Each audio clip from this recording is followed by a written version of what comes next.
A total of 2,753 people died at Ground Zero. But more people will die from illnesses related to 9/11 than from the terrorist attack that day. The toxic cloud exposed approximately 410,000 people to 400 tons of asbestos, which causes respiratory diseases of the lung, including lung cancer and mesothelioma. Tragedies are not the only source of asbestos exposure. Asbestos has long been used for multiple purposes, such as the snow in many classic movies. Asbestos resides in 69.8 million homes built before 1975, and is surprisingly present today in many products and appliances. Overall, more than 3 million people in the world are diagnosed with heart and lung cancers every year, and over 1.7 million die per year. My daughter Tiffany was 16 years old when I was diagnosed with cancer. And one of my humble wishes by then was someday I want to dance with Tiffany at her wedding. And cancer really put me in jeopardy with that humble wishes. We had our son, and then when this came up, there was always a concern, well, he wasn't married. I'd love to see him get married. I could see my girls in their bedrooms at night or during the day or after school when they had a hard day and they just want their mom, and I won't be there to hug them and comfort them. And that was, for me, it ripped me apart thinking about that.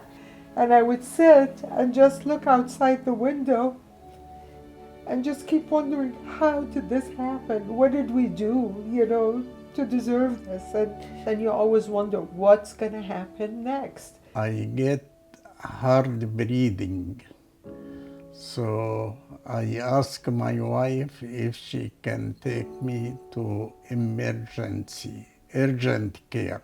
He told me, you will live for 6 months. I had always wished to meet the woman of my dreams. I had her for 3 years, and then cancer hit. I didn't know if I was going to survive. I thought I might lose her. I also had the passion of my life, which was kite surfing. I thought I may never do it again. Even the doctor was quite upset. He obviously had issues telling me that I had cancer.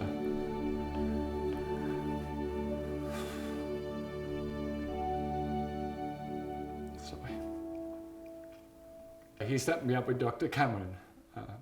I didn't know much about Dr. Cameron, but he said he was the best. Am I gonna die like in the next 2-3 weeks? How is this gonna affect my life? And honestly, he said, oh, yes, we'll be able to beat this. We'll find you treatment and you'll be okay. My hope was stronger than my fear at that point after seeing Dr. Cameron. So I knew that he was dedicated, but at the same time, the person that I got to know was Dr. Cameron. He was also a man of compassion. I think he was in the operating room with me probably for a total of about 13 hours and came in over the weekend in what I would consider their own time to keep an eye on me. So I feel I'm not alone in the battlefield because of Dr. Cameron, which changed my whole life. And then we saw Dr. Cameron. When we talked to him, he gave us some hope, because the other one, no hope. After I did the operation, 2 days later, I have bleeding. He was on the top of him, squeezing each bag by himself, Dr. Cameron, trying not to lose him. It was a hard time, but Dr. Cameron was there. I'm glad he was his doctor. Yes. Yeah. Otherwise, he would have been gone by now. The reason I was in medicine is because my father got colon cancer when I was in college and ended up dying, and simultaneous to that I was exposed to some research. One of the downsides from doing research is that it's given out in small quantities. If a grant runs out and people don't have funding, then they go on to some other job.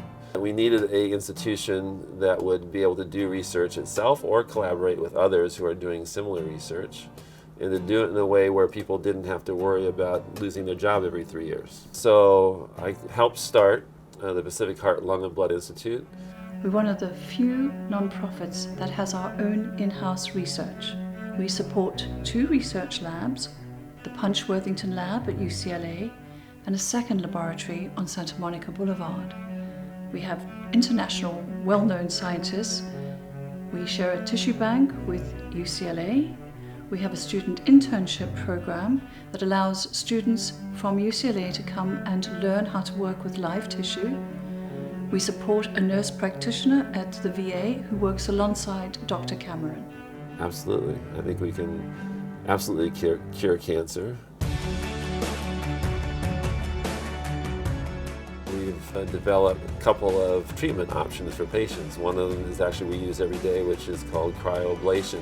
Dr. Cameron managed to treat my cancer recurrence without chemotherapy in the past 9 years. I think that the real way to cure all of cancer is to use the immune system. So we're actually hijacking a cell that's going to normally go to tumors, make it pretty specific, and then put genes in it to allow the tumors to be killed. And that's, I can't tell you how exciting that is. So what we're really developing is less of a difficult, painful, expensive process that people use now to use the immune system to develop a universally applicable treatment. And the Pacific Heart, Lung and Blood Institute can expand this to other types of diseases as well. In 2020, I will be 10 years survivor. My daughter Tiffany now is 28 years old, and she will get married next year. And I will dance with her in her wedding. I'm a lung cancer survivor. Not only was I at my son's wedding, I performed at my son's wedding. So I'm cancer-free, and I pretty much kite surfed every day I could from there on in. My fiance and I, we're going to get married. I met Dr. Cameron. He made all of that come true, and it's all because of you. I love you. Thank you. I just always hug him and I just say thank you so much, because he gave me back all these wonderful, precious moments with my girls. And I look at them now and I'm not terrified anymore, and I don't see them and see their wedding without me and their school without me. I see them and I think I'm going to be there. Really, the sky is the limit for this institute, so we can do a huge amount of research. And the only thing that limits us is funding. To continue looking at different ways of treating cancer, to really find the cure. That's why we exist. I realize how important it is to donate, because I really do believe that eventually they will find a cure. This is a gift of restoring someone's ability to breathe and live.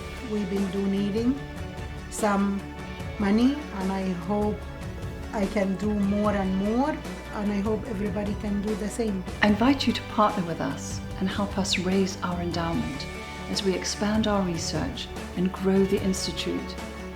And the idea is to help patients and family members fight cancer.